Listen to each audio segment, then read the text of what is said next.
I saw recently that people talking about like the big final fight and what's going on between Muzan and Tanjiro, and there was just like this part where they're like people were talking about like the weird like shift where you had Tanjiro just become strong enough to fight Muzan in this state, even though he had multiple pillars against him and they were struggling, and then they're like, oh, he just got so much more powerful, blah blah blah.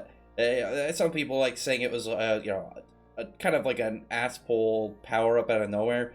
I don't agree. And the thing that I really just heavily stand on and why I don't agree is the fact that it doesn't feel like Tanjiro is the big guy in this, to be perfectly honest. Like, it's been the heaviest contributor to this fight by a lot really has been Tamayo, or how do you pronounce it? Tamayo, I think.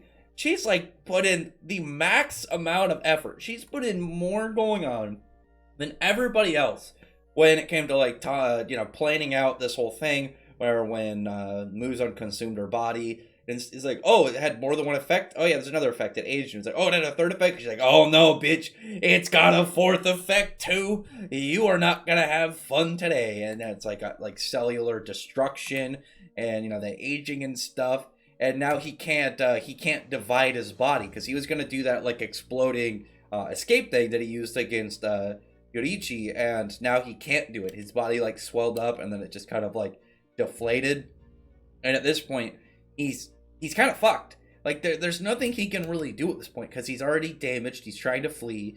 He knows he's in a bad spot. The sun is coming up. He's got all these scars on his body, and really we're like the primary amount, like the scars were like, okay, old stuff that happened in Yoriichi, nothing like massive, just showing like parts where he's he's getting a little bit more vulnerable. Obviously, Tanjiro and Igoro are the ones like fighting him right now, and they're going to be the ones that deliver the finishing blow. But the only reason they're able to do this is because like Tamayo, she like, my God, like her whole poison thing has really thrown Musan in such a bad position. Like he is like, oh, and I really like that because it makes it feel like she's actually the main character in a way, because she's just putting by far the most effect on this. And it's to the point where it doesn't only have like a thing of like, oh cool, she did this against him. It's like she planned this out knowing he was arrogant enough like that she was gonna get eaten and consumed, and then she's like, yeah, and that's gonna be what completely fucks him over. And now like he's aging rapidly. He can't divide. He can't like keep manipulating his own body. He's stuck like this, and he's not even gonna get the chance to be like, let me, one more form. This isn't even my final form kind of situation. I think he's just fucked, and I guess it really is just setting up for the end of the series. Maybe it'll end at chapter 200. I don't know, but from that you have other than like that for the chapter, it's mostly like Nezuko running to the scene and like remembering what happened, regaining her her memories and like her mind, and she's not just kind of like a big super powered toddler, but now she's like remembers her name. She remembers like all this stuff that's been going on and everything that's happened, and I am still really hoping that she ends up playing like a big role in this final fight against him, because she hasn't got to relatively do anything in this arc. And there actually is a really creepy, like looking at her backstory, there's kind of a creepy point of when they open the box she's in and you have all those girls looking at her. It's like, it's kind of creepy from her perspective. But yeah, I am hoping that she ends up like playing a part in this next in this battle, because she hasn't, it's been a while and she hasn't done anything. And she gains both of her eyes back, so I'm wondering, like, is her demon self gone, or is she going to be able to shift between them? Because if it's gone, then there's no way that she's going to be able to do anything. I guess she could, like, blood splatter on people, but at that point, like, is she just going to run up and, like, spray blood on him, like, slit her wrists and go, come here, Muzan? I don't think so.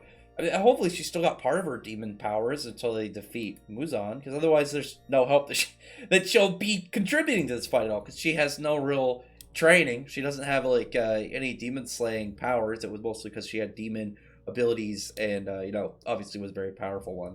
But now things are getting things are getting pretty dangerous, and you see actually like this cool like representation of how Muzan thought of like all the demon slayers and their whole corporation, their whole union as like just one giant like monster to fight against. That every single one of its members, there's like a bead that just wraps around it and is constantly just coiling in it and seeming never ending.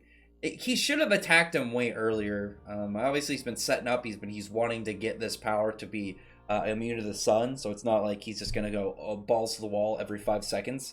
But at the same time, he's kind of screwing himself over. I don't have a lot to say about this one. It was mostly like the most of the meat was really just I liked that Tama, she is the one that is really playing the biggest role in the defeat of Muzan. You had this old spooky doctor lady that was shown way earlier that now she's a big star in this. But other than that, comment below, thumbs up the video, friend the like button, subscribe button, and check out my other videos. But I appreciate when you've already subscribed, and I thank you all for listening. Bye.